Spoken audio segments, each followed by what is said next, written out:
Assalamualaikum guys. Selamat sejahtera kepada semua penonton Mr. Z TV. Hari ni aku nak bawa korang semua, kita nak pergi jumpa pakar siput.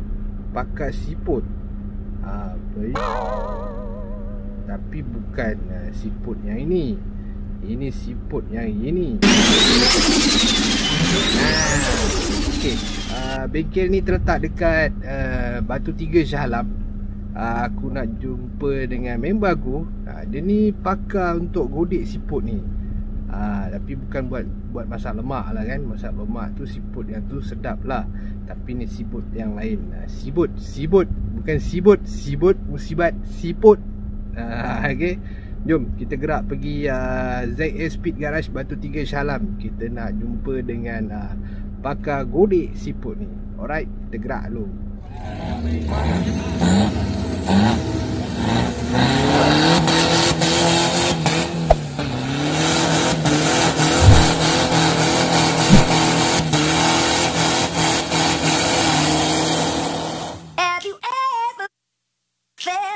Are you listening? Damn.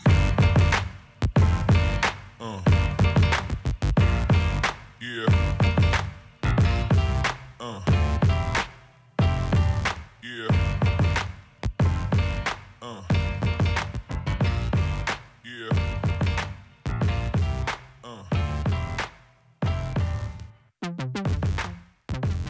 Okay guys, aku sekarang dengan Mr. John daripada ZS Speed Garage. Inilah pakar siput yang aku cakap tadi tu. Bukan simbut siput. Siput apa yang dia nak masak hari ni. Jadi dia akan terangkan, dia akan explain dengan korang apa kerja dia buat dekat sini sebenarnya. Okay, tunggu. Ngam. Go. Okay, Assalamualaikum. Selamat sejahtera. Nama saya Rosnizam bin Anwar. Gelaran saya John Nizam Anwar. Facebook saya John Nizam Anwar. Siapa yang belum friend dengan saya, nak friend dengan saya, boleh search John Nizam Anwar. Okey. Di sini saya nak cerita sikit lah kisah pasal tebu. Tapi sebelum tu saya nak bagi tu pengalaman tu. Saya bekerja di ZS Speed Batu Tiga 4x4 Auto Garage ni dari tahun 99 sehingga ke hari ni lah. Berarti saya habis sekolah, saya memang malas belajar. Sebab saya ni lebih suka pada benda yang modified. Kita modify benda yang daripada rosak sampai jadi, atau benda yang tak ada kita kasih ada. Itu memang daripada kecil saya punya hobi lah. Saya tak minat kerja yang bermain dengan masa, lepas tu terikat dengan orang, tak minat. Kita minat kerja sendiri. Okey, position saya dekat ZSP 4x4 Auto Garage ni, pada mulanya dulu saya ni tukang cuci. Sebabnya kita nak mendapatkan satu ilmu tu bukan semudah itu orang nak bagi kita satu ilmu. Kita kena mula daripada budak Milo lah. Contoh, benda yang senang kita nak faham, budak Milo. Maknanya kita mencuci barang. Bila mencuci barang 2-3 bulan, dari situ automatik kita kenal barang. Bila kita dah kenal barang, baru kita belajar macam mana cara buka. Kita tak boleh terus belajar cara pasang. Kita belajar cara buka, tengok kedudukan dalam barang, dalam enjin atau dalam tebu. Lepas tu kita belajar pemasangan. Pemasangan pun tak boleh pasang ikat skru sampai ketat. Dia ada clearance dia, ada bacaan dia. Dari segi skru, torque dia berapa. Itu semua kena belajar. Saya nak dapatkan dalam level yang ada sekarang ni pun makan masa lebih kurang 15 tahun hingga 16 tahun. Tapi Alhamdulillah, berkat kesabaran, berkat usaha, selama jadi budak Milo, kena ragging sana sini, kita sabar. Tapi apa yang ada sekarang ni, inilah hasil dia selama tahun 99 sehingga tahun 2020. Okey, pada hari ni bidang saya pula daripada enjin pergi ke tebu. Okey, kenapa saya pilih fokus lebih pada tebu? Salah satu, dia benda yang ekstrim lah. Sebabnya bila kita buat satu enjin, tebu kita tak servis, tak upgrade, mana terpakai tebu yang standard, dia tak boleh match dengan piston yang kita dah buat. Sama ada piston, head, management yang kita pakai. So tebu tak match, dia tak power. Seolah-olah macam kita masak lah. Kalau kita masak satu benda, kita kurang garam, maknanya makanan tu kurang sedap. So nak bagi sedap, saya fokus pada tebu.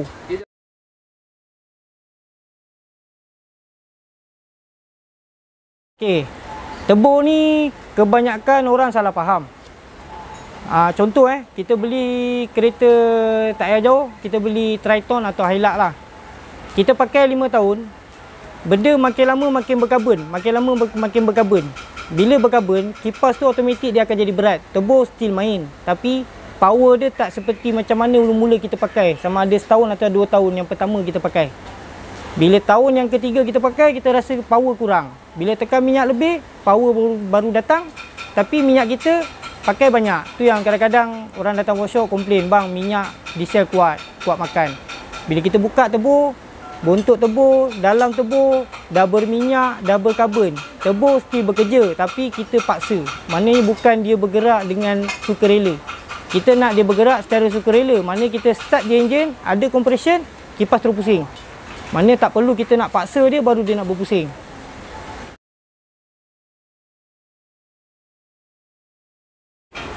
Contoh ni ada satu turbo. Ini turbo untuk 4M40. Sebab Pajero V-body, enjin dia 2.8 diesel turbo. Okey. Apa yang kita tahu, 4M40 ni 2.8, kalau main off-road memang sedap. Bila charge memang sedap, memang padu. Tapi ada efek dia. Maknanya tak semua barang kita pakai long term elok. Maknanya cukup masa kita kena servis, kita kena repair balik. Sebab tu lah kita cakap turbo ni tak semestinya beli 5 tahun pakai steady, tak ada masalah. Itu semuanya tak betul lah. Okey, salah satu ni satu turbo 4M40, cuba kita perhatikan Okey, kipas dia goyang. Okey, kipas goyang ni selalunya dia berpunca daripada minyak hitam jarang tukar. Bearing makan, truss bearing makan, ataupun dalam tu shaft dia tu, untuk bearing duduk dengan shaft tu dia akan makan. So dia akan goyang. Okey. Yang kedua, dia overboost. Kadang-kadang orang main off-road ni, kalau turbo tak upgrade, dia orang nak main off-road, bawa tayar yang besar kan. Bila tayar besar ni dia berat. So bila dia nak charge naik bukit ke jalan berlumpur ke, dia mesti akan full pedal. Tu namanya charge. Itu dalam dunia pemotoran off-road lah. Bila dia overcharge, okey, turbo ni boleh pergi bawah 2 bar. Maknanya macam saya dengan tim saya selalu kalau main off-road, on the road daripada workshop nak pergi ke tempat off-road tu, kita akan main 1 bar untuk golek atas jalan raya. Maknanya kita relax-relax. Bila masuk hutan saya akan lock 1.5 bar. 1.5 bar pun memang kita akan main memang full pedal lah. Tapi turbo kita tahan. Sebabnya kita dah check. Pertama, turbo kita sihat. Dia tak ada goyang macam ni. Okey, turbo kita akan jadi macam ni. Ni turbo sihat. Goyang tak ada. Semua cantik. Itu yang pertama. Okey. Yang kedua, kita check dia punya ni vacuum turbo. Ini selalu bermasalah. Ni berkata orang membunuh dalam senyap. Bila vacuum turbo ni atau actuator turbo ni, bila dia jam, dia akan jadi overboost. So automatik kita bawa kenderaan kita tiba-tiba ringan. Tekan minyak, power ada. Tak lama pum, tak ada boost. Sebab apa? Benda ni jam, dia jadi overboost, dia akan jadi sama ada turbo goyang. Turbo akan goyang macam ni, ataupun sub akan putus. Ini sub putus. Ini masa dia punya sub putus ni, turbo dia 2.8 bar. Kalau dulu biasa sebelum ni saya banyak buat turbo petrol. Turbo petrol macam ni. Allah. Okey. Ini Evo. Ini Evo turbo besar. Okey, ni punca dia barang masuk. Tak tahu mungkin batu sebab dia orang pakai standalone, dia orang tak pakai flow. Depan ni dia open, masuk batu. So ni saya nak repair lah. Okey, kalau ni petrol punya turbo, dia orang akan main boost tinggi. Bila boost tinggi, dia boleh tahan. Sebabnya turbo ni memang turbo performance. Macam ni turbo standard 1.5 pun dah cukup. Tapi kalau untuk on the road tak perlu 1.5. 1 bar pun dah cukup, dah boleh bawa. Sebab kita on the road hari-hari jalan, bukannya kita pakai tayar 35. So kita pakai 1.5 cukup. 1 bar ke dah cukup. Okey. Bila overboost, dia akan terjadi. Okey, ni shaft turbo Shaft tebu ni kalau bengkok atau makan automatik kena tukar. Tapi shaft tebu ni memang dalam keluarga tebu dia yang paling mahal lah.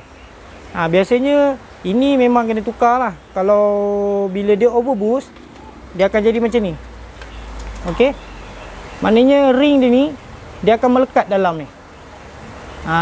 Dia melekat. Bila melekat, tebu boleh jadi gelung ataupun minyak hitam akan bocor kat belakang. Boost pun tak ada. Kalau nak macam ni, ring dia longgar. Dia boleh berpusing. Itu yang kita nak. Okey, ni kiranya tebu yang sihat lah. Itu yang pertama. Okey, efek dia lagi thrust bearing. Kita tak nak thrust bearing macam ni Dia berline. Ini berline ni dia dah makan. Maknanya daripada yang asal dia dah lekuk ke dalam. Maknanya dia dah ada free play. Dia akan jadi ke depan ke belakang. Dia ke depan ke belakang. Kita tak nak macam tu. Kita nak yang okey, ni salah satu contoh overboost. Ni thrust bearing ni dia makan. Lubang ni jadi lagi besar. Dan sini dia akan makan pada pin bearing. Itu yang bearing jahanam, kipas jahanam. Saya silap, tebu pun tukar seketul baru. Tapi kalau boleh, benda-benda macam ni sebenarnya banyak customer kadang-kadang call saya. Bang, saya tengok tebu China yang macam ni 440, tebu China 600 dah boleh dapat baru.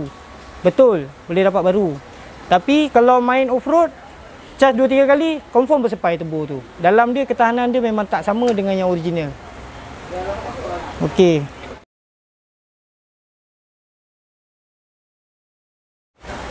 Contoh macam ni baru sampai semalam daripada Alostar.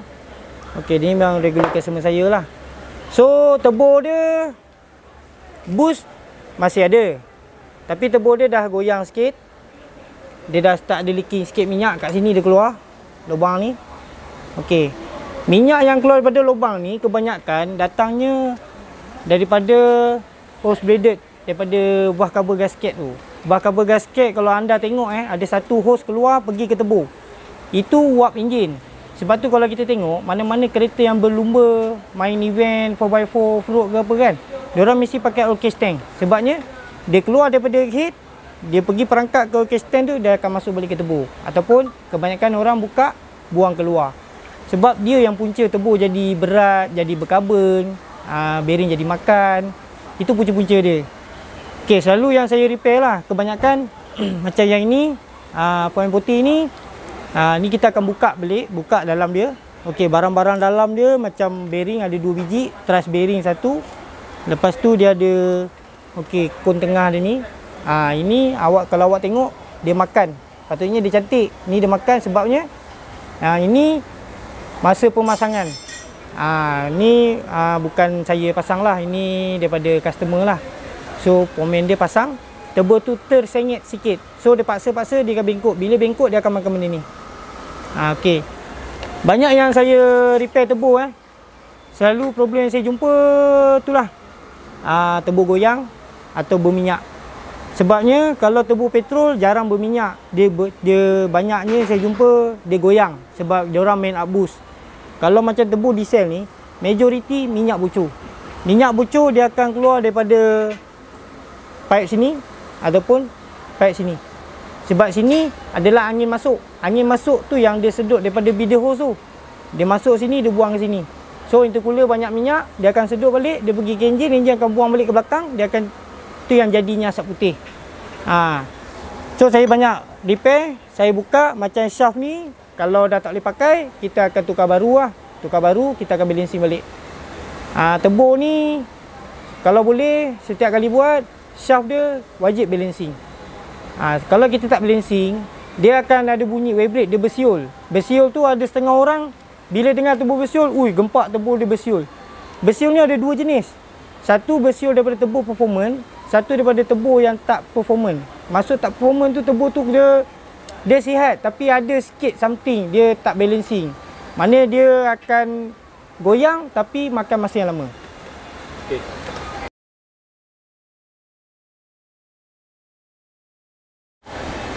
Ni nasihat daripada saya lah. Berdasarkan pengalaman, saya pun memang main kereta tebu. Maknanya saya uji kaji pada kereta saya sendirilah. Okey, kalau nak cantik, maknanya tebu tak bermasalah lah. Bukan tak bermasalah macam kalau tebu rosak tak boleh jalan. Tak mungkin. Tebu still boleh jalan, cumanya tak ada power. Maksud saya tu macam okey, saya ni dulu pantang tengok sesuatu benda yang menarik, mesti kaki akan pijak pedal tu full. Sebab apa? Kalau kereta kita jumpa Evo ke apa kan, kita mesti nak cuba kereta kita. Kita nak tengok kekuatan masing-masing. Bukannya berniat nak mengutuk dia, memburukkan, tak ada. Kita nak mencuba. Okey, cara nak jaga tebu ni, salah satu dia penyanggaan minyak hitam lah. Sebab kalau saya perhatikan lah kan, mana-mana negara lah, macam contoh Jepun, US, Mak Saleh, mana-mana, diorang kalau pakai satu minyak, dia akan maintain satu minyak sampai enjin tu hancur. Tapi macam Malaysia ni, kebanyakan orang-orang kita ni dia suka lompat-lompat minyak. Okey, bulan ni dia servis pakai Castrol. Nanti kan bulan depan beli Shell lah pula. So bila bertukar-tukar, minyak tu dia punya likat dia tu berbeza-beza. Salah satu negara kita pun panas. Bila kita pakai minyak hitam yang datangnya daripada negara yang sejuk tu, kebanyakan orang kita dia tak baca dulu isi parti dia. Dia main, okey minyak ni bagus, dekat Sepang main kereta tu champion. Kita tak baca enjin dia macam mana dia buat. So tebu dia buat macam mana. Bila kita main sarung je minyak tu yang dia punya bearing ni, dia akan jadi makan. Bearing ni akan makan. Bila bearing makan, dia akan tangkap kepada thrust bearing. Okey, thrust bearing ni dia berlekuk. Bila dia berlekuk macam ni, habis lah, tebu janam. Okey, nasihat saya lah mana yang beli kereta tebu, yang pakai kereta enjin ada tebu, seelok-eloknya lah 150,000 km. Biasa timing belt 100,000 km, kita tukar timing belt. Okey, tebu seelok-eloknya 150,000 km, kita servis. Maknanya tebu tu tak bererti buka nak repair, tak ada. Kita buka, kalau tak ada goyang, tak ada makan minyak apa semua, kita servis. Masuk servis tu, kita buka barang dalam apa semua, kita akan masukkan repair kit baru. Mana repair kit lama kita buang. Bila kita sentiasa jaga macam tu, insya-Allah kita punya tebu tahan, enjin kita pun tahan. Mana pemanduan kita pun puas hati lah. Bila tekan je boost masuk, tekan je boost masuk. Lagi-lagi kalau off-road. Off-road kalau tebu tak power, bila nak charge tak lepas, memang hati pun panas lah. So kepuasan tu tak ada. Okey, kepada sebelum tu saya nak ucapkan ribuan terima kasih lah kepada yang kenal saya, kawan-kawan saya. Maknanya saya punya sifu-sifu. Tak lupa saya kena sebutkan nama sifu saya, Abang Daus. Dia yang banyak ajar saya. Sebab tebu ni daripada saya tak tahu, saya banyak tanya dia tunjuk ajar macam mana nak balancing apa semua. Alhamdulillah sampai tahap yang ada sekarang lah. Saya pun sekarang pun berkomunikasi dengan beliau.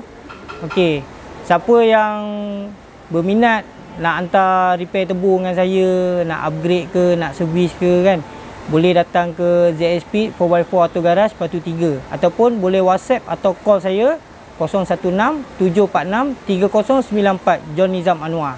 Tapi hari Ahad kalau boleh jangan call lah. Hari Ahad untuk family lah. Sebab saya ni rajin meeting. Terima kasih.